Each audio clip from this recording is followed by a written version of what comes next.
The sun was just a faint glow behind the thick wall of trees when I realized I had made a mistake. It started innocently enough. A day hike to clear my head and get away from the constant buzz of life. The trailhead was marked well enough, and I had brought along a map, a bottle of water, and some snacks. It was supposed to be a straightforward loop through the woods, nothing too challenging, nothing that would take more than a few hours. But somewhere along the way, I took a wrong turn. It must have been when I crossed that small, rocky creek. The trail seemed to continue on the other side, and I didn't think twice about it. The trees around me were tall and dense, their branches twisting together overhead to block out most of the sunlight. It was peaceful at first. The sound of birds, the rustling of leaves, the crunch of dirt under my boots. It all felt like the escape I had been looking for. But as the hours stretched on, I began to notice that nothing looked familiar. The trail grew fainter, and eventually it disappeared entirely. I thought maybe I could backtrack, but every direction seemed to look the same. Trees upon trees, endless and unchanging. That's when the panic began to creep in. I stopped to take stock of my situation. My phone had no signal, of course. I hadn't seen another hiker in hours. I checked the map, but without any landmarks to orient myself, it was useless. I had enough water for maybe another 2 hours if I rationed it carefully, and the sun was getting lower. I decided to keep moving, hoping I'd stumble across a familiar path or some sign of civilization. The forest seemed to close in around me as I walked. Every rustle in the bushes made me jump. Every snap of a twig made my heart race. I tried to stay calm, to focus on putting one foot in front of the other. But the deeper I went, the more I realized just how alone I was. The woods were no longer peaceful. They were oppressive. The silence felt heavy, broken only by the occasional call of a bird or the distant howl of the wind. I tried to use the sun to navigate, keeping it to my left as I moved, but the terrain became more challenging. The ground was uneven, littered with roots and fallen branches. My boots slipped on patches of moss-covered rocks, and more than once, I had to catch myself from falling. I was sweating despite the cool air, my breathing growing more ragged with each step. Eventually, I came across a small clearing. It was the first open space I'd seen in hours, and I felt a flicker of hope. Maybe I could get a better sense of direction from here. But as I looked around, I realized the clearing wasn't natural. It was a campsite, or at least it had been at some point. There was a fire pit surrounded by a ring of stones, though it was long cold. A few scraps of trash, a crumpled candy wrapper, a rusted can, were scattered nearby. Whoever had camped here was long gone. I thought about staying there for the night. It was as good a place as any, and I knew I wouldn't get far in the dark. But the thought of sitting alone in the woods, with nothing but the shadows for company, was too much. I decided to keep moving, at least until the last light of day was gone. As the sun dipped below the horizon, the temperature dropped sharply. I pulled on the lightweight jacket I had brought, grateful for at least that small bit of foresight. The forest was darker now, the trees casting long, jagged shadows across the ground. I stumbled more frequently, my feet catching on roots and rocks I could barely see. My water bottle was nearly empty, and my stomach growled in protest at the meager snack I had rationed earlier. I tried to stay positive, to tell myself that I'd find my way out in the morning. But as the hours dragged on, that hope began to fade. I was tired, cold, and hungry, and every step felt like a struggle. The forest seemed endless, an unyielding maze of trees and darkness. At some point, I tripped and went down hard, scraping my hands and knees on the rough ground. I stayed there for a moment, too exhausted to get up, my breath coming in shallow gasps. The reality of my situation hit me like a punch to the gut. I was lost, truly lost, with no idea how to get out. I forced myself to stand, brushing off the dirt and leaves clinging to my clothes. I needed to find shelter, somewhere to rest until daylight. That's when I spotted it, a rocky outcrop jutting out from a hill ahead. It wasn't much, but it would provide some cover from the wind. I made my way toward it, my legs trembling with each step. The outcrop was even smaller than it had looked from a distance, but it was better than nothing. I huddled beneath it, pulling my jacket tight around me. The night was painfully quiet, every sound amplified in the stillness. I thought I heard footsteps at one point, but it was probably just an animal. At least, that's what I told myself as I pressed my back against the cold stone and tried to sleep. Sleep didn't come easily. The ground was hard and uneven, and the cold seeped into my bones. My mind raced with thoughts of what could go wrong. Hypothermia, dehydration, predators. I tried to push those fears aside, focusing instead on the faint hope that I'd find my way out in the morning. When dawn finally broke, it was a pale, gray light that barely penetrated the forest. I stood slowly, every muscle in my body aching from the night on the ground. My throat was dry, my stomach empty, but I forced myself to keep moving. I couldn't afford to stay in one place. As I walked, I kept an eye out for anything that could help me. A stream, a path, even a break in the trees that might lead to open ground. Hours passed and my hope dwindled. I was beyond exhausted, my legs barely able to carry me. The forest seemed to mock me with its sameness, every tree blending into the next. Just when I thought I couldn't go on, I heard it, the faint, distant sound of running water. My heart leapt, and I stumbled toward the sound, my steps quickening despite my fatigue. The trees thinned slightly, and then I saw it. A narrow, rushing stream cutting through the forest. I dropped to my knees at the edge of the water, scooping handfuls of it into my mouth. It was cold and refreshing, a lifeline in the midst of my despair. I followed the stream downstream, hoping it would lead to a larger body of water or even a road. My energy renewed, I pushed on, the sound of the water guiding me. After what felt like hours, the stream led me to a larger river. And there, on the opposite bank, I saw it, a dirt road. It was rough and overgrown, but it was a sign of civilization. I waded across the river, the cold water numbing my legs, and climbed up the embankment to the road. I didn't know where the road led, but it didn't matter. It was a way out. I followed it, my steps slow but steady, until I finally saw the faint outline of a cabin in the distance. Smoke curled from its chimney, a sign that someone was there.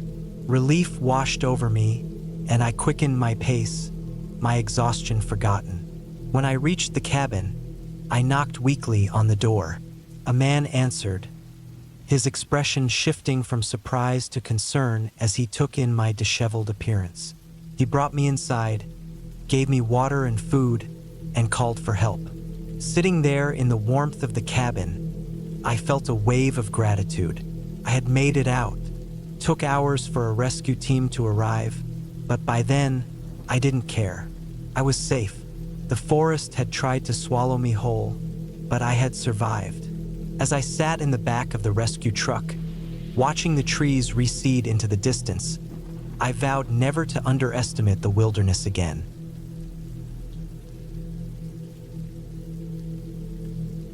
It started with a simple hike.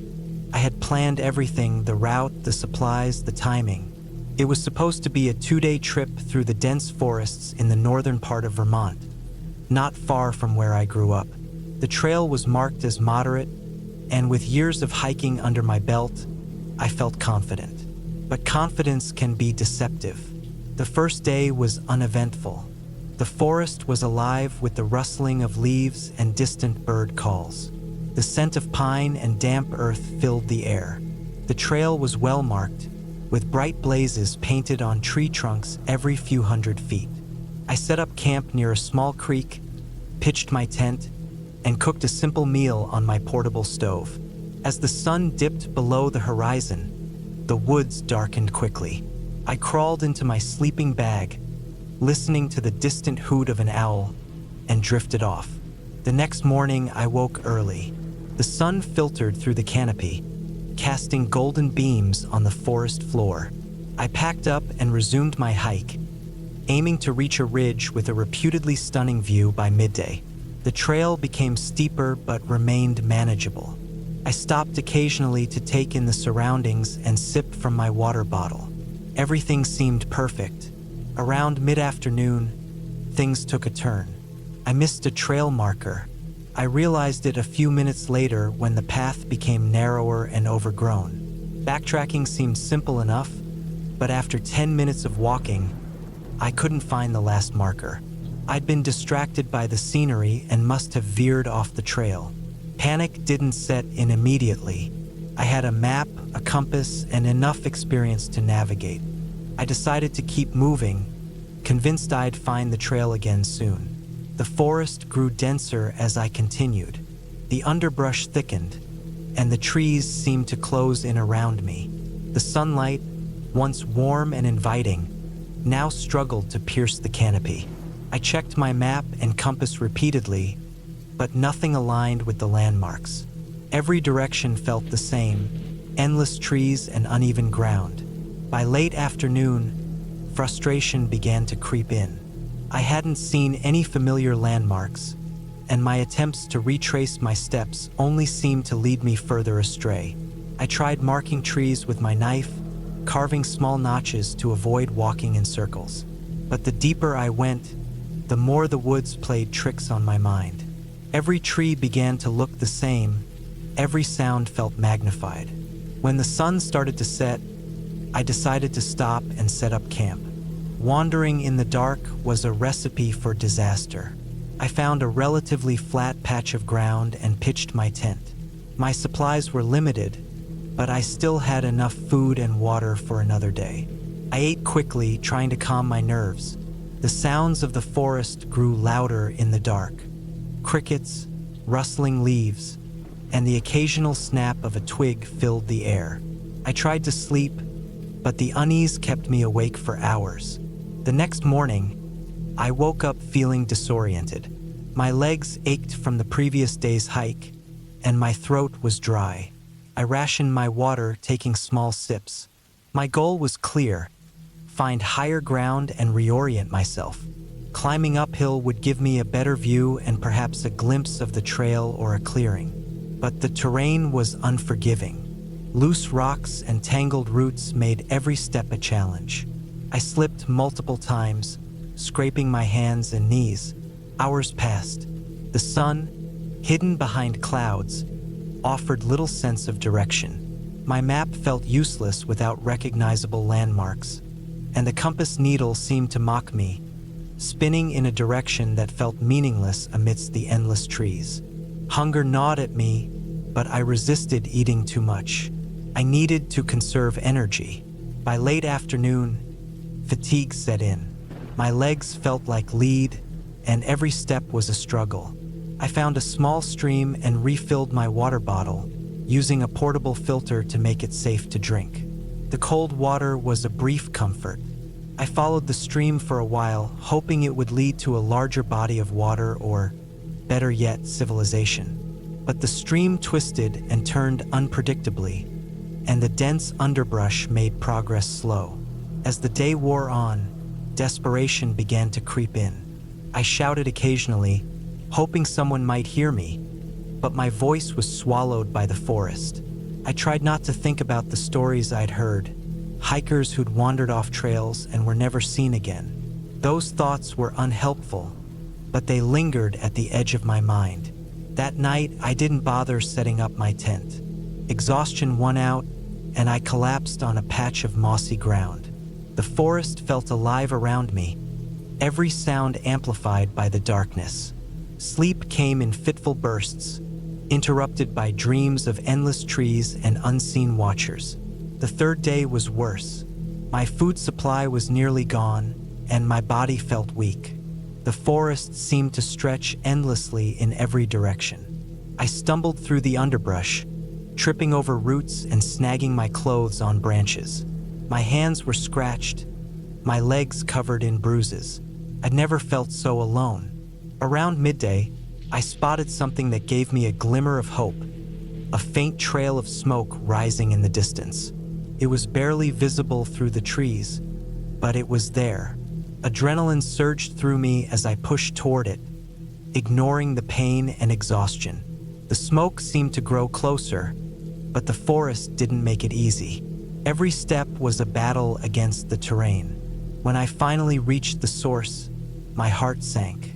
It wasn't a campsite or a cabin. It was the remnants of an old fire pit, long abandoned. The coals were cold, and there was no sign of anyone nearby. The disappointment was crushing, but I forced myself to keep moving. Sitting and wallowing in despair wouldn't help. The hours blurred together. My mind felt foggy, and my movements became sluggish. I began to question my decisions, wondering if I'd made things worse by straying too far from the trail. The thought of spending another night in the woods was unbearable, but I had no choice. As the sun dipped below the horizon, I found a small hollow under a tree and curled up, shivering in the cool night air. On the fourth day, I woke to the sound of rushing water. It was faint but distinct. Gathering what little strength I had, I followed the sound, hoping it would lead to a river. Rivers often meant towns or roads nearby. The terrain was treacherous, but the sound grew louder with each step. When I finally reached the river, relief washed over me. It was wide and fast-moving, a clear sign that it could lead somewhere. I followed the riverbank, my legs trembling with every step. Hours passed, and just when I thought I couldn't go on, I saw it, a bridge in the distance. The sight was almost too good to be true. Summoning the last of my energy, I stumbled toward it. As I approached, the sight of a dirt road beyond the bridge filled me with hope. Civilization was near. When I finally stepped onto the road, I collapsed to my knees. Tears streamed down my face as the reality sank in. I was safe. A passing car spotted me not long after, and the driver's concerned face was the most comforting sight I'd ever seen. They helped me into their vehicle and drove me to the nearest town. Looking back, the experience was harrowing. The forest had tested me in ways I'd never imagined, stripping me of my confidence and forcing me to confront my limits. But it also taught me the value of resilience and the importance of preparation. I still hike, but I've never underestimated the wilderness again. The scars on my hands and legs serve as a permanent reminder of the woods and the lesson they taught me. I should have checked the weather report one more time. That thought kept running through my head as I trudged up the narrow, rocky trail, the wind biting through my jacket and chilling me to the bone. The hike had started out fine, even picturesque. The sun was out, and the sky was a perfect shade of blue, the kind that makes you feel like everything is right with the world. I had planned this solo trip for months, mapping out every trail and campsite, packing meticulously to make sure I had everything I might need. It was supposed to be a weekend of solitude and clarity, just me, the mountains, and my thoughts. But now, as I climbed higher into the range, the weather had turned. Dark clouds loomed overhead, and a cold drizzle began to fall, soaking my outer layers and making the rocks slick underfoot. I adjusted the straps on my backpack, trying to redistribute the weight to ease the ache in my shoulders. Every step felt heavier, not just because of the gear I was carrying, but because of the growing sense that something wasn't quite right. It wasn't just the weather. I couldn't shake the feeling that I was being watched. It had started earlier that morning, just a faint prickle at the back of my neck. I dismissed it as paranoia. After all, I was alone out here. But the sensation had only grown stronger as the day went on. I'd stop periodically, turning to scan the dense forest that bordered the trail, half expecting to see a bear or some other animal. But there was never anything there. Just the trees, standing silent and still, their branches swaying slightly in the wind. The trail wound through a dense patch of forest, the kind where the trees grow so close together that the sunlight barely filters through. It was darker here, and the air felt heavier, like the woods themselves were pressing in on me. My boots crunched against the gravel and dead leaves, the only sound apart from the occasional rustle of wind through the branches. I tried to focus on the rhythm of my steps, using it as a kind of meditation to push away the unease that had settled in my chest. Then I saw it, a boot print in the mud, partially obscured by fallen leaves but unmistakably fresh. It wasn't mine, the tread was different. I stopped, staring at it for a long moment. I hadn't seen anyone else all day, and this trail wasn't exactly a popular one. It was remote, far from any major towns or attractions, which was part of why I'd chosen it. So who else was out here? I told myself it was nothing, just another hiker who had passed through earlier. But the print looked too fresh for that. And it wasn't just the freshness that bothered me, it was the direction. The print was pointing back the way I'd come, as if whoever had made it was walking in the opposite direction. I glanced over my shoulder, scanning the trail behind me. Still nothing. The drizzle had turned into a steady rain by the time I reached the next waypoint on my map. A small clearing with a fire pit and a couple of logs arranged as makeshift benches. It wasn't the campsite I'd planned to stay at, but the rain was getting heavier, and I decided to stop and take a break. I dropped my pack onto one of the logs and pulled out a tarp and some paracord, rigging up a quick shelter to keep myself dry. My fingers were numb from the cold, and it took longer than it should have, but eventually, I had a halfway decent setup. I huddled under the tarp, eating a protein bar and sipping water from my bottle, trying to warm up. That's when I noticed the smell. It was faint at first, just a whiff of something rotten carried on the wind. I wrinkled my nose, thinking maybe it was a dead animal somewhere nearby, but the smell grew stronger, and it wasn't just rot. There was something else mixed in, a metallic tang that made my stomach churn. I stood up, looking around the clearing, but I couldn't see anything that might be causing it. The rain was coming down harder now, pattering against the tarp and masking any other sounds. I decided to move on. The clearing didn't feel safe anymore, though I couldn't explain why.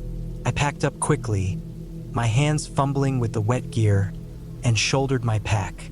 The trail ahead climbed steeply, winding up the side of a ridge. The higher I climbed, the more exposed I felt, the forest thinning out to reveal jagged cliffs and open sky. The wind howled, driving the rain sideways and making it hard to see. My boots slipped on the wet rocks, and I had to grab onto tree roots and branches to steady myself. Then I saw it again. Another boot print, this time on the trail ahead of me. My heart thudded in my chest. It was fresh, just like the first one, and again it was pointing in the opposite direction. I stared at it, feeling the unease in my chest turn into full-blown fear. Someone else was out here, and they were following the same trail as me. But why hadn't I seen them? I'd been hiking for hours, and the trail was narrow enough that there was no way we could have passed each other without noticing. The wind picked up, howling through the trees and drowning out my thoughts.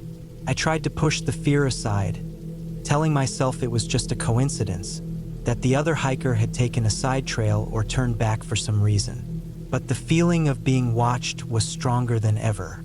I quickened my pace, practically jogging up the trail, my breath coming in ragged gasps. The rain was relentless, soaking through my jacket and running in cold rivulets down my back. I reached the top of the ridge just as the daylight was starting to fade. The trail leveled out here, cutting through a patch of stunted pines before descending again on the other side. I'd planned to camp in a sheltered spot about a mile further on, but the storm was worsening, and I wasn't sure I'd make it before dark. I scanned the area, looking for a place to set up my tent, when I saw something that made my blood run cold. A figure stood at the edge of the trees, just barely visible through the rain. They were motionless, their face hidden by a hood or a hat, and they were staring directly at me. My first thought was that it was another hiker, maybe the one who'd left the boot prints. But something about the way they stood, so still and silent, didn't feel right. I froze, my heart pounding in my ears. For a long moment, neither of us moved. Then, without a sound, the figure turned and disappeared into the trees. I don't remember making the decision to run. One moment I was standing there, staring at the spot where the figure had been, and the next I was sprinting down the trail, my pack bouncing against my back and my lungs burning from the effort. The trail was a blur of wet rocks and twisted roots, and I stumbled more than once, nearly losing my footing. The rain was coming down in sheets now, and the wind howled like a living thing, drowning out any other sounds. I didn't stop until I reached the campsite I'd originally planned to stay at. It was a small, sheltered clearing surrounded by thick trees, with just enough space for a tent. I dropped my pack and fumbled with the straps, my hands shaking so badly I could barely undo the buckles. I set up my tent as quickly as I could, not bothering with the rainfly, and crawled inside, pulling my sleeping bag around me for warmth. I lay there in the dark, listening to the storm rage outside and trying to convince myself that I was safe. But I wasn't. I knew that now. Someone else was out here, someone who didn't want to be seen. And they were watching me. I didn't sleep that night. Every time I closed my eyes, I saw the figure standing in the rain, their face hidden, their body so unnaturally still. I kept the zipper of my tent partially open, peeking out periodically to check the clearing. But I never saw anything, just the rain and the trees standing silent and still. When the first light of dawn broke through the clouds, I packed up and left. I didn't bother eating or boiling water for coffee. I just wanted to get off the mountain as quickly as possible. The trail was a muddy mess, and I slipped more than once, scraping my hands and knees on the rocks. But I didn't care. I kept moving, pushing through the exhaustion and the cold, my only thought to put as much distance as possible between me and whatever was out there. When I finally reached the trailhead, my car was the only one in the parking lot. I threw my pack in the back seat and climbed behind the wheel, my hands still shaking as I turned the key in the ignition. As I drove away, I glanced in the rearview mirror, half expecting to see the figure standing at the edge of the woods. But there was nothing there, just the empty trail and the dark line of trees, fading into the distance. I don't know who or what was out there that night. Maybe it was just another hiker, someone who had as much right to be on the trail as I did. But something about the way they moved, the way they watched me, didn't feel right. I've hiked a lot of trails since then, but I've never gone back to that one. And I've never hiked alone again.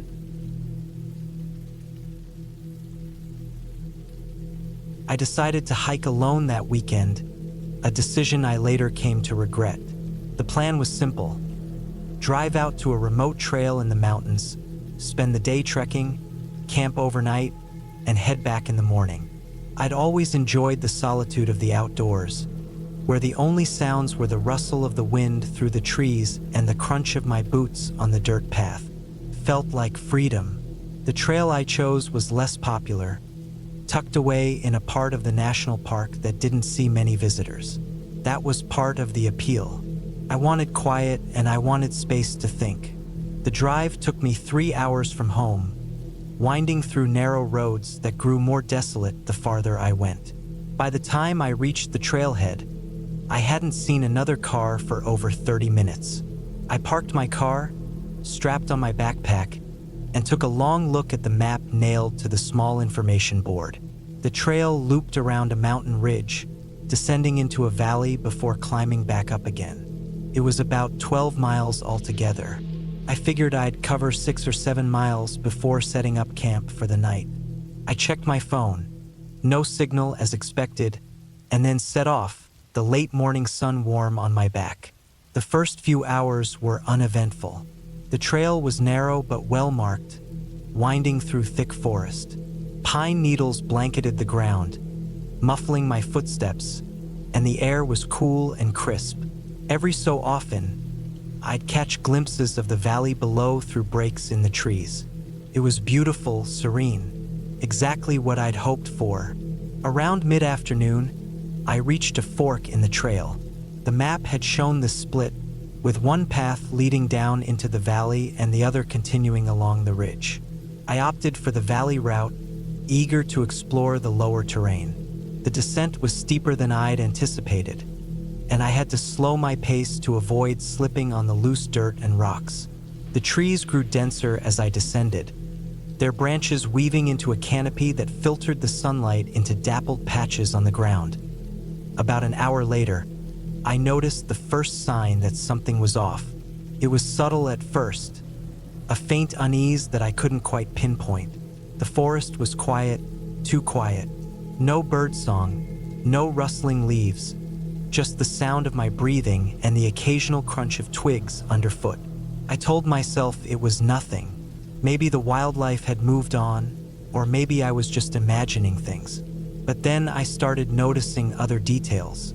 The trail, which had been clear and well-trodden, seemed less distinct. The edges blurred into the undergrowth, as if fewer people had walked this way. And there were no trail markers, those small wooden signs nailed to trees to reassure hikers they were on the right path. I pulled out my map to double-check. According to it, I was still on the valley route. But something didn't feel right. I pressed on, telling myself I'd come across a marker soon. The sun was dipping lower now, casting long shadows across the forest floor. I kept glancing over my shoulder, though I couldn't say why. It felt like I was being watched, though the rational part of my mind dismissed the idea.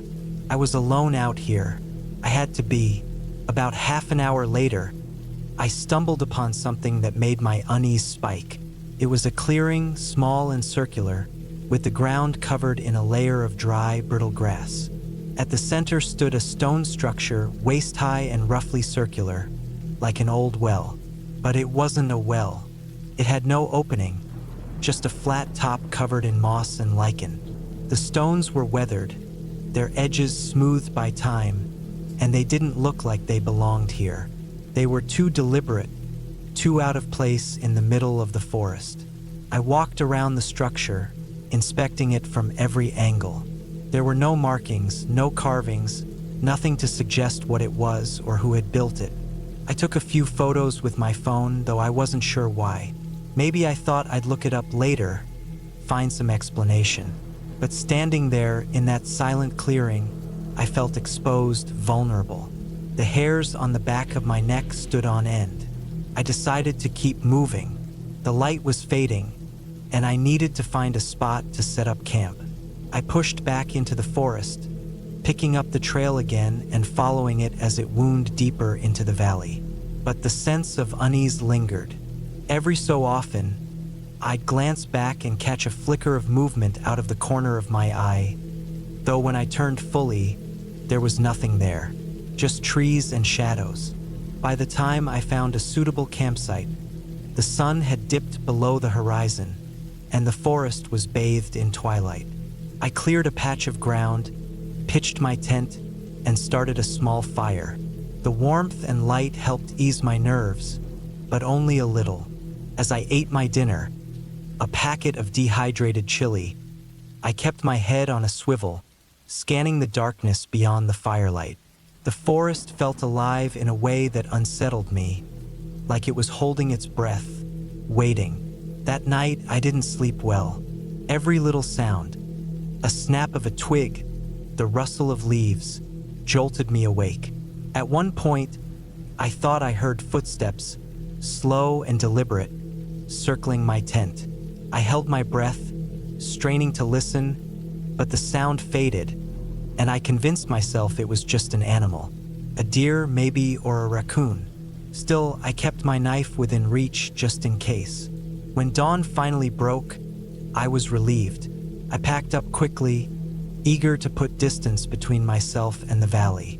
The plan was to loop back up to the ridge and complete the trail, but as I retraced my steps, I realized I didn't recognize parts of the path. Trees that should have been familiar looked different, and the trail seemed narrower, overgrown in places. I'd hiked enough to know how easy it was to get turned around, but I couldn't shake the feeling that the forest itself had changed around mid-morning. I came across another strange sight. It was a tree, a massive pine with its bark stripped away in long, jagged strips. The exposed wood was covered in deep gouges, as if something with claws had raked it repeatedly. I touched the marks, half expecting them to be old and weathered, but the edges were fresh, the sap still oozing. Whatever had done this had been here recently. I picked up my pace, my heart pounding. The trail grew steeper as it climbed back toward the ridge, and I had to stop frequently to catch my breath. The forest was thinner here, the trees spaced farther apart, but that only made me feel more exposed. Every so often, I'd hear a sound, a crack, a rustle, and whip around, only to find nothing. I'd never felt fear like this before, a deep, primal terror that gnawed at my resolve. By early afternoon, I was thoroughly lost. The trail had vanished, swallowed by the forest, and my map was useless. I tried using the sun to navigate, but the thick canopy made it impossible to tell which direction I was heading. Panic was setting in, and I fought to keep it at bay. I knew the worst thing I could do was wander aimlessly, so I stopped, forced myself to think. I decided to follow a small creek I'd come across, reasoning that it would lead to a larger body of water, possibly even back to civilization. The creek's gentle babble was a welcome sound in the oppressive silence, but the terrain was rough, forcing me to scramble over rocks and fallen logs.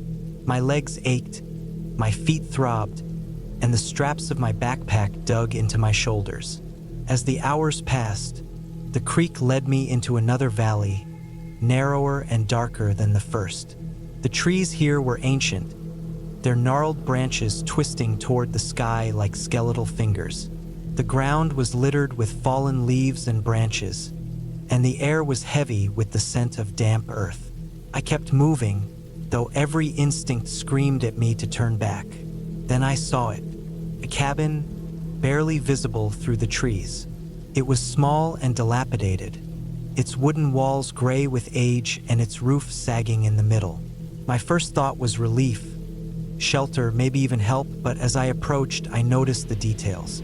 The windows were shattered, the door hung askew, and the surrounding area was littered with debris. Rusted tools, broken furniture, and other unidentifiable scraps.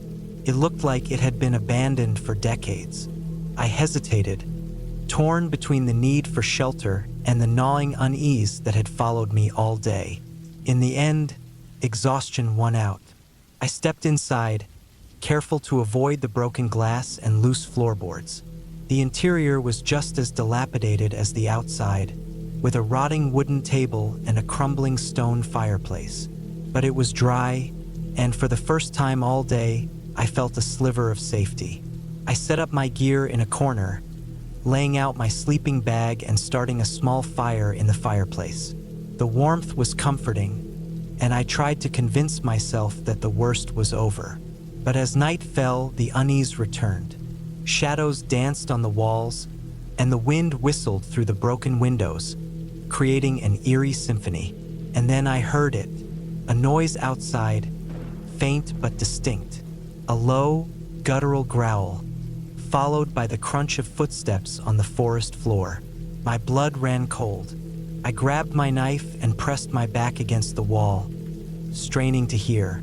The sounds grew louder, closer, until they were just outside the cabin. I held my breath, heart hammering in my chest, as someone moved past the broken window.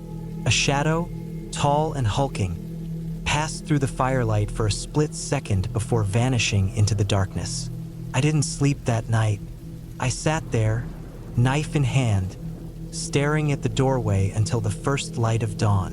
When morning came, I didn't waste a second. I packed up and bolted from the cabin, not caring which direction I went as long as it was away. The forest seemed to close in around me, the trees pressing closer, the shadows deeper. But I didn't stop. I kept moving, driven by sheer terror. Hours later, I stumbled onto a dirt road, nearly collapsing with relief. A passing truck picked me up, and I never looked back. To this day, I don't know what I saw out there. Part of me doesn't want to know, but I haven't been hiking alone since, and I doubt I ever will again. I had been hiking for hours, the trees thinning as I ascended into the higher altitudes. It had started as a normal weekend trip, a solo hike through the woods I'd become familiar with over the years. The kind of woods where the crunch of leaves beneath your boots and the occasional chirp of birds were all that accompanied your thoughts. But as I made my way deeper into the forest, something felt off. I couldn't put my finger on it at first. Maybe it was the way the air seemed heavier, or how the forest was eerily still, like it was holding its breath. It wasn't unusual for me to hike alone. In fact, I preferred it. The solitude, the peace, it was exactly what I needed. But today felt different. As I climbed higher, the temperature seemed to drop, even though the day had started out warm. I zipped up my jacket and adjusted my pack. The trail wasn't hard to follow. It was well worn, with markers on the trees every so often. But the higher I got, the less I saw anyone else. At first, I thought it was just a quiet day, but as the hours ticked on, I realized I hadn't crossed paths with anyone for a long time. The only sounds were the occasional rustle of leaves in the wind and the soft tapping of my boots against the rocky path. It was around mid-afternoon when I noticed the first odd thing. A piece of cloth tied to a branch. It wasn't a standard trail marker, just a scrap of fabric, almost like someone had hastily tied it there. I paused for a moment, inspecting it. It looked like it had been there a while, fraying at the edges, but the oddness of it stuck with me. I took a deep breath and continued walking, chalking it up to someone else's carelessness. But as I climbed further, I began noticing more strange things. A broken branch here, a footprint in the dirt there. Footprints that didn't look like they belonged to any animal I knew. They were too deep, too wide. Person, definitely. Someone had been up here recently. I kept going, pushing aside the unease that was slowly creeping up on me. I had my phone with me, though I knew the signal would be spotty this far out. Still, I checked it, no bars. I shoved it back into my jacket pocket and focused on the trail ahead. I had planned to reach the summit before sunset, but now, with the strange signs accumulating around me, I began to wonder if I was making a mistake. The sun began to dip lower in the sky, casting long shadows across the path. I picked up my pace, eager to reach the top before darkness fully descended. But then I heard it, the sound of twigs snapping behind me. I froze. My heart jumped into my throat. For a moment, I just stood there, listening. The wind rustled the trees, and all I could hear was the faint sound of my own breath. I glanced over my shoulder, but the woods were empty. Still, I couldn't shake the feeling that I wasn't alone. I shrugged it off, telling myself it was just an animal, maybe a deer or a bear. The forest was full of wildlife, after all. But as the minutes dragged on, I couldn't ignore the feeling anymore. The hair on the back of my neck stood up, and my instincts screamed at me to turn back. But I didn't. I kept moving forward, more out of stubbornness than anything else. Finally, I reached a small clearing near the top of the mountain. The view was breathtaking. The valley below stretched out before me, a patchwork of green and brown as the trees gave way to open fields. The sunset cast a golden glow across the landscape. It was beautiful, but the peace I usually felt here was absent. Instead, I felt a cold sense of dread that I couldn't explain. I pulled out my water bottle and took a long drink, trying to shake off the unease. The area was quiet now, too quiet. Not a single bird chirped. No breeze stirred the trees. I scanned the clearing, but it was empty. Still, I couldn't shake the feeling that I was being watched. I decided to set up camp for the night. There was a flat spot perfect for pitching my tent. As I began to unpack my gear, I noticed something strange. A trail of small rocks, perfectly placed in a line, leading off into the woods. I had seen these types of markings before on some of my previous hikes, usually a sign that someone had marked the way. But this line of rocks was odd. It didn't lead anywhere. Just a random pattern stretching into the woods and then stopping abruptly. I stood there for a moment, staring at it. Something about it felt wrong, but I didn't want to let my nerves get the best of me. I set up my tent and started a fire, hoping the warmth and light would help me relax. As the fire crackled, I tried to push away the feeling that something was wrong. I ate a simple meal of trail mix and jerky, my eyes constantly scanning the trees. The sunset had faded into twilight, and the sky was slowly darkening. It was getting colder, and the wind had picked up again, howling through the trees. I decided to turn in for the night, crawling into my tent and zipping it up. I lay there, staring at the ceiling of the tent, listening to the wind outside. But then I heard something else, a soft sound, like a footstep on the dirt. It was faint, but unmistakable. Someone or something was out there. My heart raced. I lay perfectly still, trying not to make a sound. The sound of footsteps continued, slow and deliberate, moving around my camp. My breath caught in my throat. I didn't move. I didn't dare to. The footsteps circled the tent, and I could hear the faint rustle of leaves and the snap of twigs. Whoever it was, they weren't trying to hide. They were moving in plain sight, slowly, methodically. The wind howled louder, drowning out most of the noise, but I could still hear those footsteps. They didn't stop. For what felt like hours, they continued the same slow, measured steps around my camp. And then, just as suddenly as they had started, they stopped. Complete silence. I didn't sleep that night.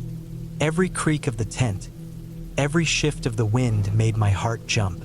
The fear gnawed at me, and I kept wondering if I should leave right then and there. But I didn't. I stayed, frozen in my tent, until the first light of morning. When dawn finally broke, I emerged from the tent, bleary-eyed and exhausted. The camp was exactly as I had left it, except for one thing: the rocks. The line I had seen the night before had been moved. Now they were arranged into a circle surrounding my campsite, and in the center there was a single rock, larger than the others, placed carefully in the middle. I didn't stick around to figure it out. I packed up my gear as fast as I could, not bothering to take down the tent properly. I didn't care. I was done. I didn't even look back as I hiked down the mountain. My footsteps were quick, almost frantic, but I didn't stop until I reached the trailhead. The whole time, I couldn't shake the feeling that someone was watching me, but I never saw anyone. No one was ever there. As I reached the bottom, the woods seemed to release me. I took a deep breath, finally feeling like I could relax. But as I loaded my gear into the car, I saw something that made my stomach drop. A scrap of fabric tied to a branch. The same kind I had seen earlier. The same kind I had tried to ignore. And in that moment, I realized one thing. I wasn't alone up there. I don't know who or what was following me, but I knew they had been there all along. The morning air was crisp as I stepped onto the trail. I had been planning this solo hiking trip for weeks. The idea of being completely alone in the wilderness, disconnected from everything, felt freeing. There was something peaceful about it, a sense of calm I hadn't felt in a long time. The trees stood tall around me, their leaves rustling softly in the wind, and the ground beneath my boots felt solid with every step I took. The trail I chose was supposed to be a moderate hike. Nothing too intense, just enough to stretch my legs and enjoy the serenity of the forest. But something about it felt off from the start. I couldn't quite place it, but as I walked deeper into the woods, the path seemed to close in around me, the trees growing denser with each step. I shook off the feeling and focused on my breathing, trying to enjoy the quiet. The first few miles were uneventful. Birds chirped in the trees, squirrels scurried across the forest floor, and the sun filtered through the canopy above, casting dappled shadows on the ground. I paused to take in the view at a clearing, the sun warming my face. It was perfect. I felt at ease, as though this was exactly where I was meant to be. But then the trail started to change. It was subtle at first. The path became narrower, and the trees seemed to close in tighter, blocking out the sunlight. The air grew cooler, and the silence deepened. I hadn't seen another hiker in hours. It wasn't unusual, but the isolation felt more pronounced now. I glanced over my shoulder, half expecting someone to be behind me, but there was no one. The trail curved, and the ground beneath my boots became uneven. I had to watch my step more carefully. As I made my way around a bend, I noticed something strange. There were small piles of rocks scattered along the side of the path. At first, I thought they were just a natural formation, but the more I looked at them, the more they seemed to be intentionally placed. They weren't just rocks. They were markers, as though someone had deliberately arranged them. A chill ran down my spine, but I told myself it was nothing. Maybe someone else had been hiking before me, leaving behind a trail to follow. I ignored the feeling creeping up in the back of my mind and continued walking.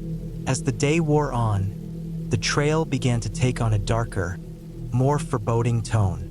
The trees grew thicker, their branches twisting and intertwining above, creating an almost tunnel-like effect. The light from the sun barely made it through, and the forest grew eerily silent.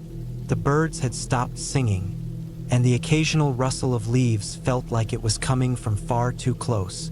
I kept looking over my shoulder, half expecting something to be there, but each time I found nothing. I decided to push on. I had planned to reach a campsite by evening, but as the hours passed, the trail only seemed to stretch further and further. My legs were beginning to ache, and my stomach was growling, but I couldn't turn back now. Something about the path ahead was pulling me forward, urging me to continue. Then I heard it. At first, it was just a soft noise, something I thought might have been the wind. But then it came again, a faint rustling, like something moving through the underbrush. I froze, straining my ears. There was no breeze, no reason for the movement. My heart rate picked up, and I tried to calm myself. Could have been an animal. Maybe a deer or a raccoon. But the sound didn't stop. It came closer, growing louder, until I could hear it moving along the path behind me. I spun around, but again, there was nothing. No one, no animal, just the deep, unnerving silence of the woods. I took a deep breath and kept walking, faster now, trying to shake off the unease. But the feeling didn't go away. It lingered, a constant presence in the back of my mind. The rustling continued, just beyond my reach, as if something was following me, staying just out of sight. I picked up the pace, my boots hitting the ground harder with each step. The trail was getting steeper now, winding its way up a small hill. Sweat was beginning to bead on my forehead, and my chest tightened with each breath. I didn't know why, but I felt like I had to get to the top, like there was something waiting for me there. When I reached the summit, I stopped to catch my breath. The view was stunning. I could see the valley below, a patchwork of forests and meadows stretching out as far as the eye could see. The setting sun cast a golden glow over everything, and for a brief moment, I felt at peace again. But that peace didn't last long. From the corner of my eye, I saw a movement, something darting between the trees.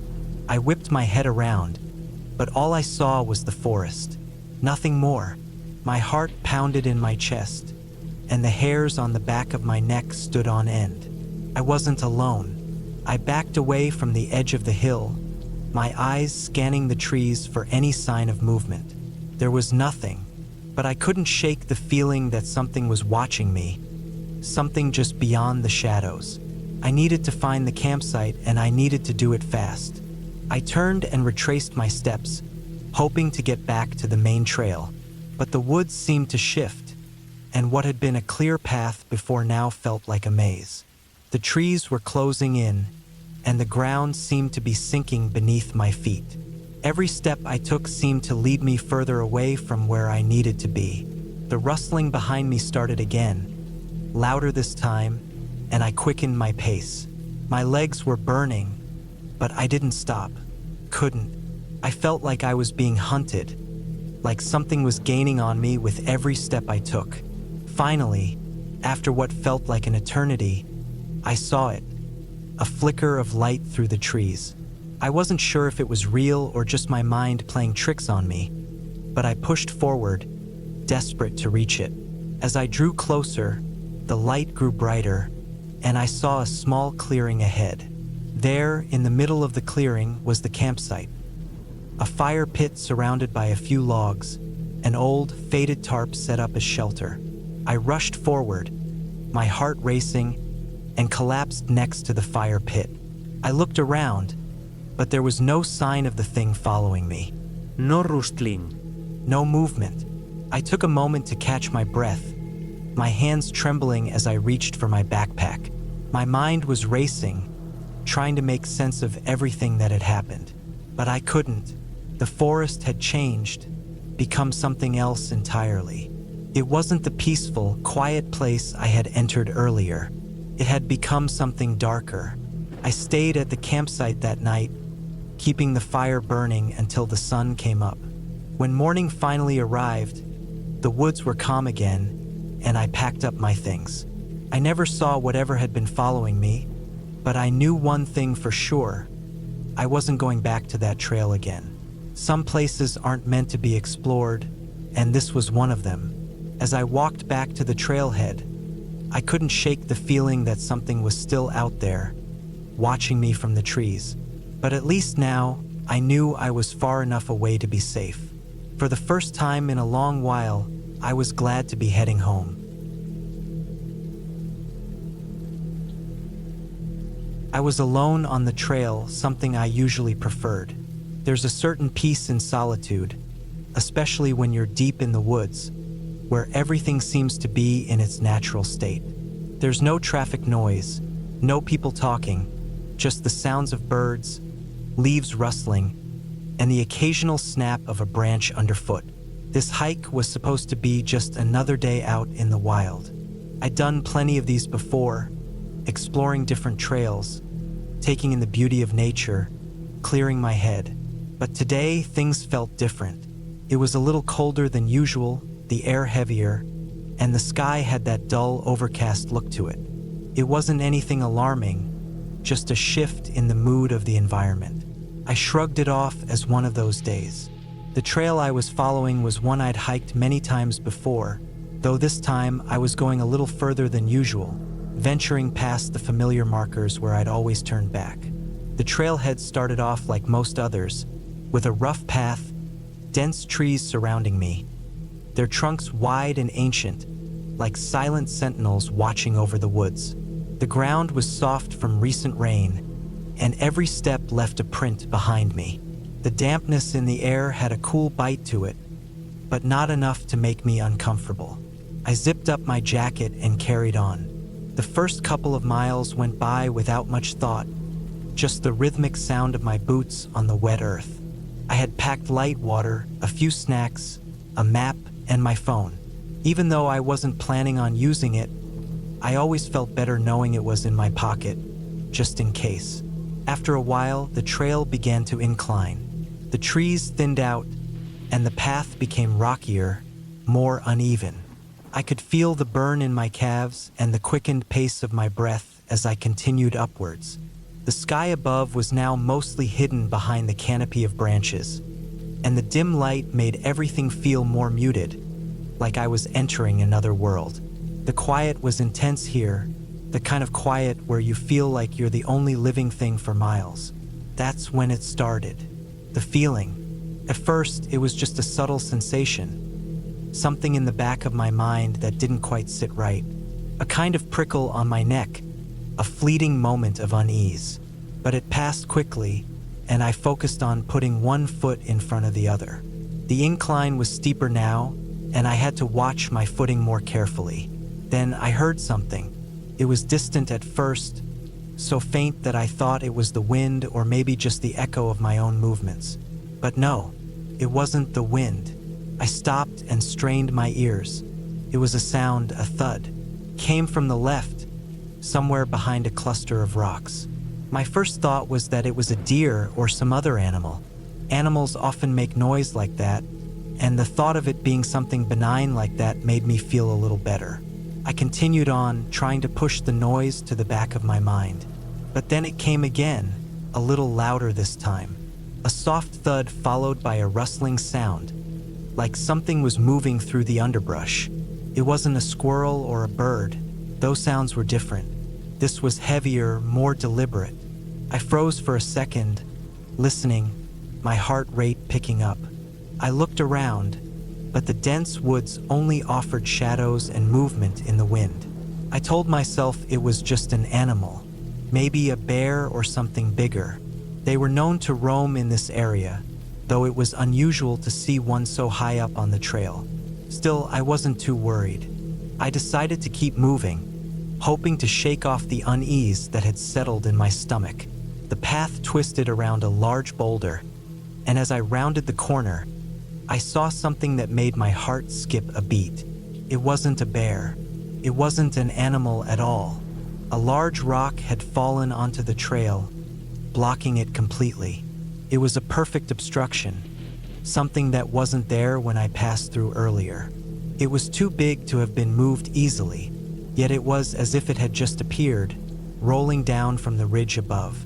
I stood there for a moment, staring at the rock, trying to make sense of it. There was no sign of it being dislodged recently, no evidence of any disturbance around it, except for the dust that now clung to the air. It just didn't fit. I felt a chill creeping up my spine as I thought about what had caused it to appear there. It wasn't a rock slide. Those were predictable, gradual things, not sudden, random falls like this. I stepped closer, my boots crunching the gravel underfoot as I examined the rock. It was massive, covered in moss, with jagged edges that would have been impossible to climb over. The only way around it would be to retrace my steps and head back down, but I didn't want to. I had come too far, and I was determined to reach the ridge. With a sigh, I decided to try and climb over it. My muscles were starting to fatigue, and I could feel the sweat building under my jacket, but I had made up my mind. As I scrambled up the rock, my hand brushed against something that made my stomach turn. It was a piece of rope, tangled in the moss on the side of the boulder. It looked old, but the ends were still frayed, as if it had been there recently. I pulled my hand back quickly. The thought that someone might have used it to climb the rock or had left it behind sending a wave of discomfort through me. I glanced around again, scanning the woods, but everything was still, too still. I reached the top of the boulder and began to climb down the other side. As I did, something caught my eye, a faint irregularity in the trees up ahead. There was something in the distance that didn't look natural. It was a darker patch in the forest, almost like a shadow, but there was no reason for it to be there. My instincts kicked in then. Something was off, and I couldn't quite put my finger on it. But it was enough to make me stop, pull out my phone, and check the map. I wasn't far from a fork in the trail, one that I knew well. I was nearing the place where I could either turn back or keep going, and something about continuing didn't sit right with me. But I'd come this far. I couldn't turn back now. I chose to keep moving forward, but my pace had slowed. The unease in the pit of my stomach was growing, tightening with each step. The irregular patch in the trees was still there, but I had almost convinced myself it was just the shadows playing tricks on me. It wasn't until I reached the next ridge that I understood. I rounded the bend and saw it clearly. The trail was empty, except for the faintest trace of something. Scratches on the bark of a tree, as though something heavy had been dragged. My heart rate quickened again, the uneasy feeling now a full-blown sense of alarm. I stopped, standing still, listening hard. There was no sound now, Nothing except the soft wind in the leaves, but I couldn't shake the feeling that I wasn't alone. Something or someone had been here. The realization hit me like a wave. My mind raced, retracing every step I'd taken. I looked behind me, hoping to see a familiar shape, but nothing. Only trees. I was alone. I remember the morning I decided to go hiking on a secluded trail. It wasn't a particularly famous route or something that came up in many guides. It was one of those paths hidden deep in the woods, the kind that promises solitude and peace. At least that's what I was hoping for when I started. I had always enjoyed hiking. Being outdoors, away from the hustle of everyday life, gave me a sense of calm that I couldn't quite find anywhere else. The weather was perfect that day. Cool, crisp, with the sun filtering through the canopy of leaves above. The kind of day that made you feel like nothing could go wrong. I packed my backpack the night before, filled it with snacks, water, a first aid kit, and a jacket just in case. I knew better than to head out without the essentials, even for a day hike. The trail was supposed to take a few hours, and I planned to be back before sunset. When I parked my car at the trailhead, there was only one other vehicle in the lot. An old SUV that looked like it had been there a while. No people. The parking lot was quiet, and for a second, I wondered if I should have picked a more popular trail. But I brushed the thought away. I liked the idea of being alone, just me and the woods. I started walking, and the quiet of the forest immediately surrounded me. It was the kind of quiet that presses in on you, the kind where you can hear the soft crunch of leaves underfoot and the distant hum of insects in the trees. The path was narrow and winding, surrounded by thick brush. I couldn't see far ahead, but that only added to the feeling of being deep in nature. For the first hour or so, everything was perfect. The trail was gentle, winding through tall trees and thick ferns. The sunlight filtered through the branches, casting dappled shadows on the ground. I breathed in the earthy smell of pine and damp soil. The air felt fresh, cool in the shade of the trees. I took my time, stopping occasionally to drink some water or snap a photo. It was a peaceful kind of quiet, the sort that calms the mind. But as I walked further into the woods, things started to change. The trail became steeper, and the trees seemed to grow denser. The shadows deepened, and the path started to narrow. I could no longer hear the sound of birds or the faint hum of insects. It was almost as if the woods had swallowed up all the usual sounds, leaving only the rustling of leaves and my own footsteps. I didn't think much of it at first. I figured it was just part of the hike. The deeper into the forest you go, the quieter it gets. But after a while, I started to feel uneasy. It was subtle at first, a vague feeling that something wasn't right. I glanced behind me and saw nothing but the trail, still winding through the trees. I couldn't even hear my own breathing anymore. It was just too quiet. As I pressed on, the path seemed to twist in odd ways, like it was leading me deeper into the heart of the woods. The trees grew closer together, their trunks thick and gnarled. I had expected a scenic view or a clearing by this point, but there was nothing. Just more trees, more shadows. I kept looking for signs of other hikers, but there was no one. The air felt thick, and every step I took seemed to echo louder than the last. And then, I noticed something strange. The trail markers. I had been following these little wooden signs every so often, the kind that tell you which way to go. But the last one I had seen was a while ago. I stopped for a moment, looking around. The trail had split just ahead of me, but I wasn't sure which direction to go. Both paths looked equally worn.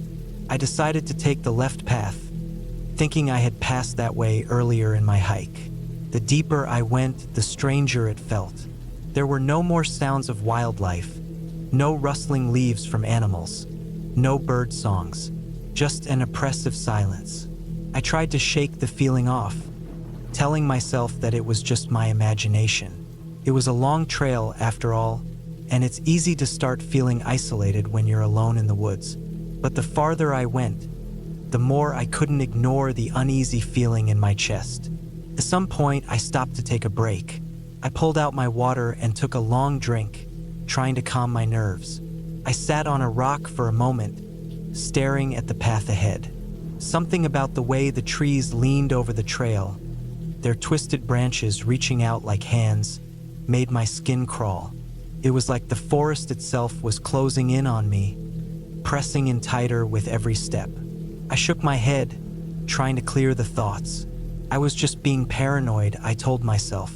It was just a remote part of the forest, nothing more. But as I stood up to continue, I noticed something strange. There was a set of footprints on the trail, fresh ones. They weren't mine. I knew they weren't mine because they were bigger, heavier. The prints were deep, as if someone had walked through recently. My heart skipped a beat. I stood there, staring at the footprints.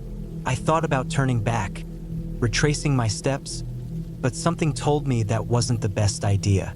The trail behind me looked just as unnerving now. So, I kept walking, hoping to find some sign of life, maybe another hiker or even a trail sign. But the deeper I went, the worse it got. The trees seemed to grow even closer together, blocking out the little bit of sunlight that had been shining through earlier. I felt like I was being watched, and it wasn't just the feeling of being alone in the woods. There was something else, something more pressing. My breath was shallow, my pulse quickening. The trail seemed to stretch on forever, and there was no sign of the end. And then I heard something, a rustling in the bushes to my left. I froze. It wasn't an animal. It wasn't the wind. It was the sound of something moving, something big, pushing through the underbrush. I turned to look, but there was nothing there, just the trees. My heart was pounding in my chest now, and my instincts were telling me to leave, to get out of there fast. I quickened my pace, but the feeling of being followed stayed with me. Every time I glanced over my shoulder, there was nothing, just trees and shadows. But it felt wrong. It felt like something was lurking just out of sight. I reached for my phone, but when I checked it, there was no signal. I wasn't surprised.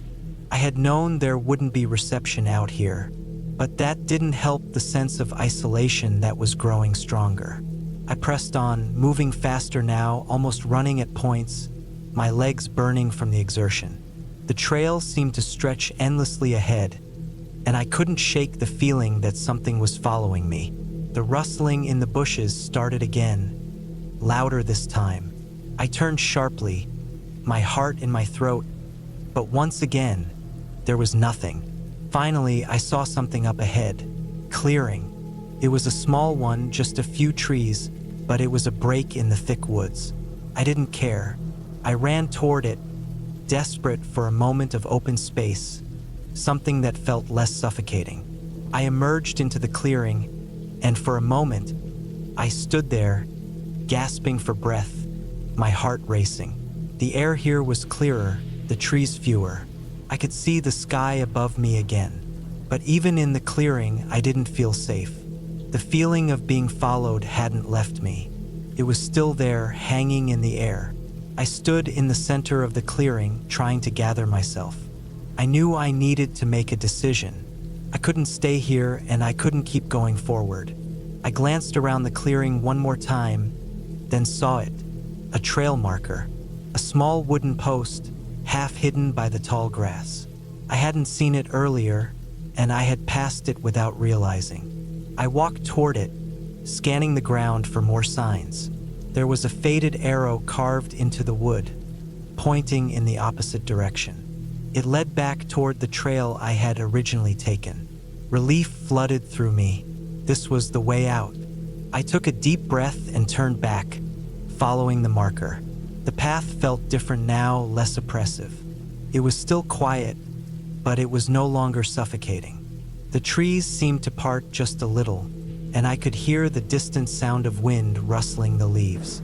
Slowly, the feeling of being followed faded. My breath steadied, and the weight on my chest began to lift. I walked for what felt like hours, but finally, I saw the familiar shape of my car in the distance. The parking lot was still empty, just the old SUV parked where it had been. I didn't care. I was out of the woods. My legs were sore, my feet ached, and I was exhausted, but I was safe. I got into my car, slammed the door behind me, and took one last look at the trailhead. I couldn't explain what had happened out there, but I didn't need to. What mattered was that I had made it out. As I drove away, the sun was starting to set, painting the sky in shades of orange and pink. I didn't need to look back. I had learned one important thing that day. Some trails are better left unexplored.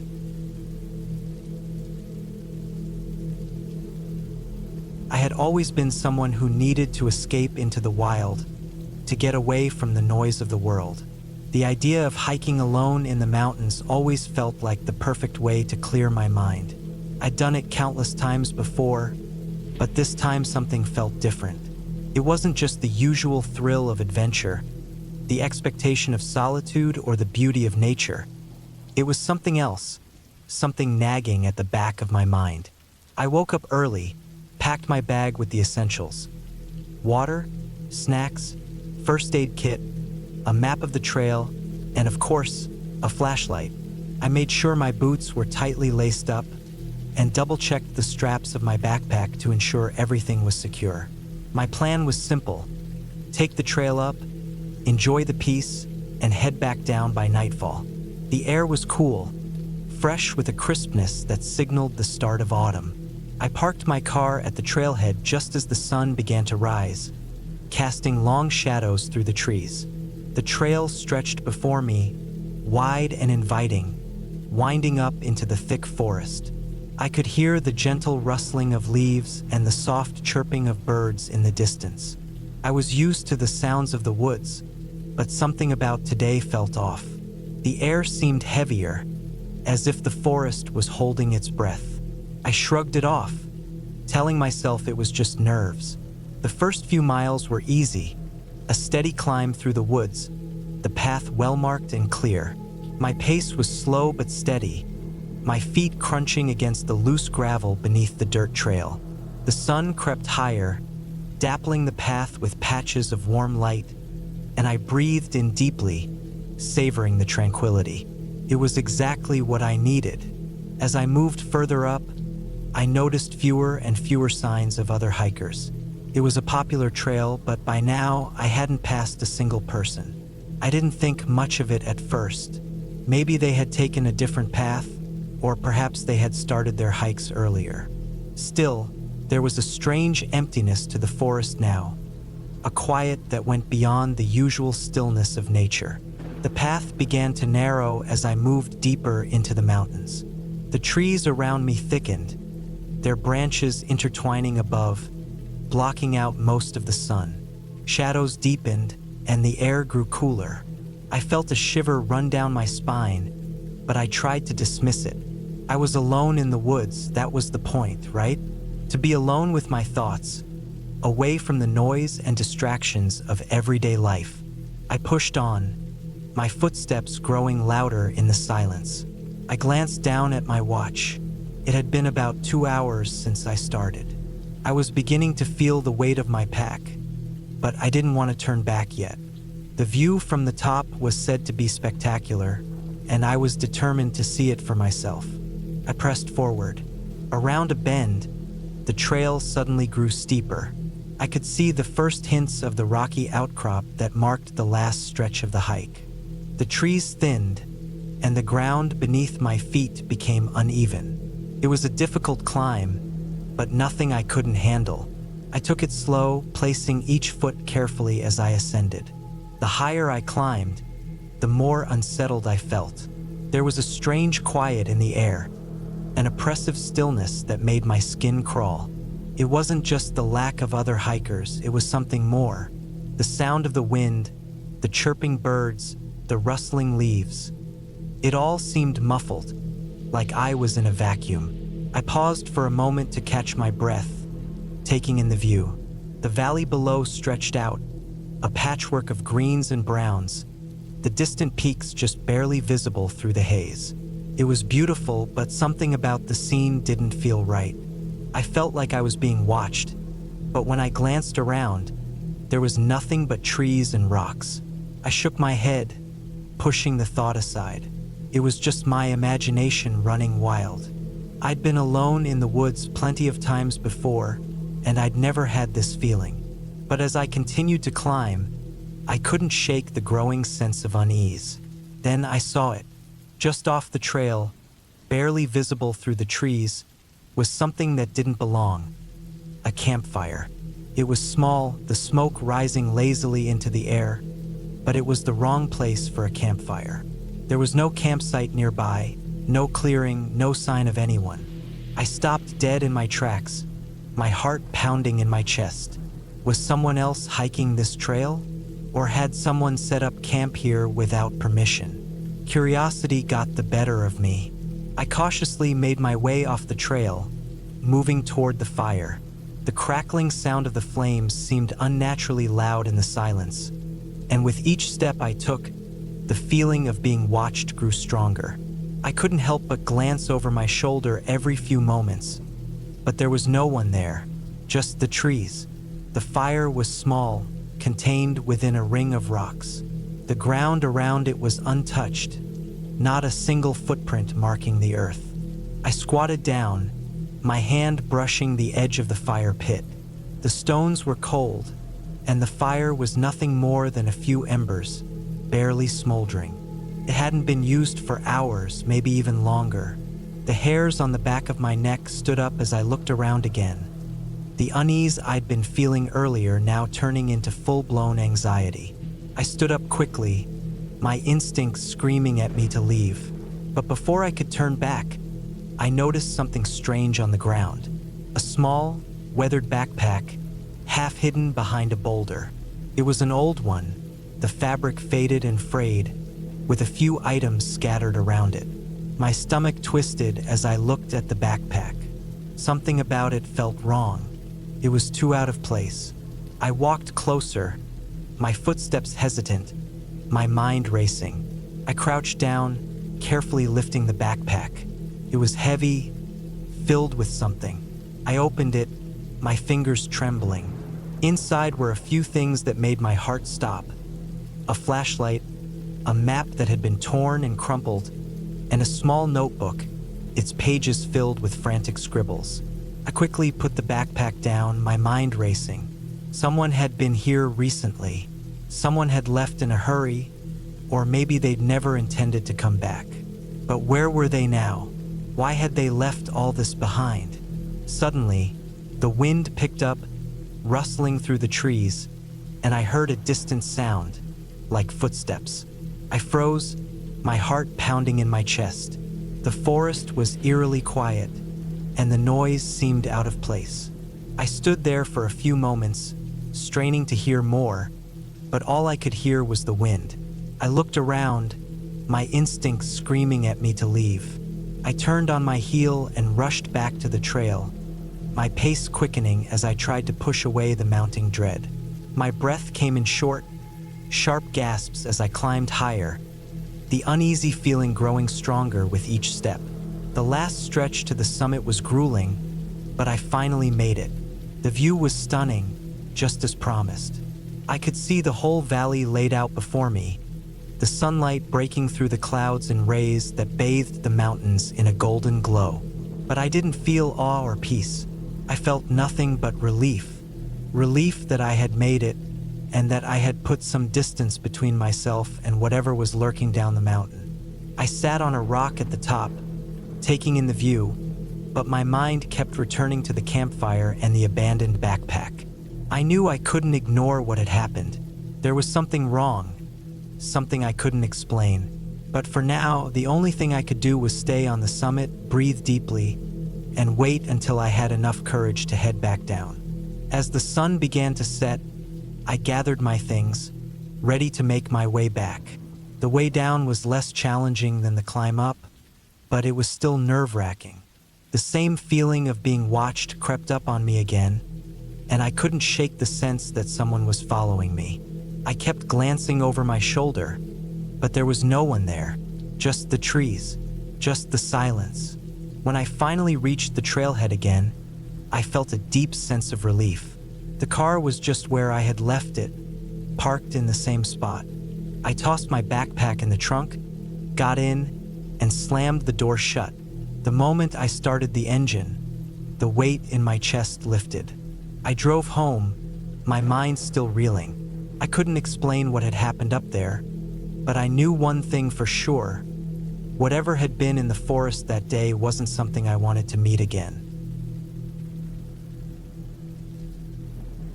I had always loved hiking. The idea of spending hours in the woods, far from the noise and chaos of the city, appealed to me more than anything. It was my escape, a place where I could clear my mind, breathe in the fresh air, and forget about the demands of everyday life. That day, I had decided to go on a solo hike. The forecast was clear, the sun was shining brightly, and I was eager to explore a trail I had never been on before. I had researched the trail online the night before, making sure to take note of the distance, difficulty, and any warnings. It was a moderately challenging hike, about 10 miles round trip, with a few steep sections. Nothing too extreme, but enough to get my heart pumping and make me feel like I was accomplishing something. I packed my backpack with all the essentials: water, snacks, a map, a flashlight, and a first aid kit, just in case. I also threw in a small journal and pen, as I often liked to jot down my thoughts when I had a moment of quiet. I arrived at the trailhead around mid-morning.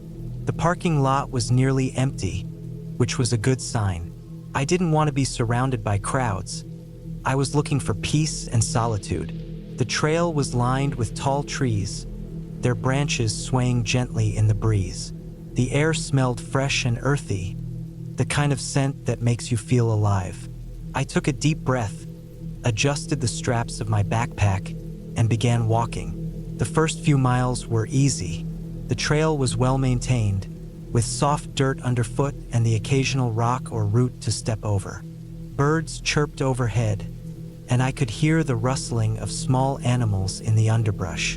It was peaceful, almost serene. I was enjoying every step, losing myself in the rhythm of my hiking boots hitting the ground, the steady pace of my breathing. As I walked, I found myself thinking about life, about the things that had been bothering me lately. Work had been stressful, and there had been some personal stuff weighing on my mind. But out here on the trail, those worries seemed distant. It was just me, the path, and the trees. I felt at peace. After a couple of hours, I reached a small clearing. The sun filtered through the leaves above, casting dappled light on the ground. I stopped to take a break, pulling out my water bottle and taking a long drink. I sat down on a large rock, letting my muscles relax for a moment. The stillness of the forest around me was calming, almost meditative. But then, something changed. I couldn't quite put my finger on it at first, but I started to feel uneasy. It wasn't anything obvious, but the air felt heavier, like something was subtly different. I glanced around, but there was nothing out of the ordinary. No animals, no sudden movements. Still, the sense of discomfort lingered, like an itch I couldn't scratch. I shrugged it off and decided to keep going.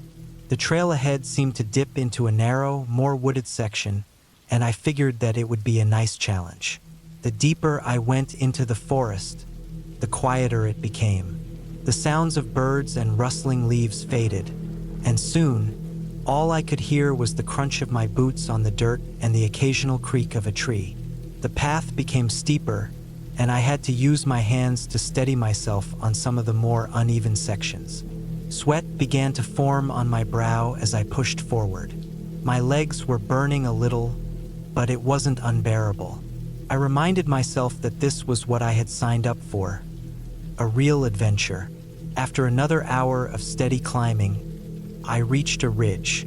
The view was breathtaking, mountains stretching out in every direction, their peaks still capped with snow, even though it was late spring.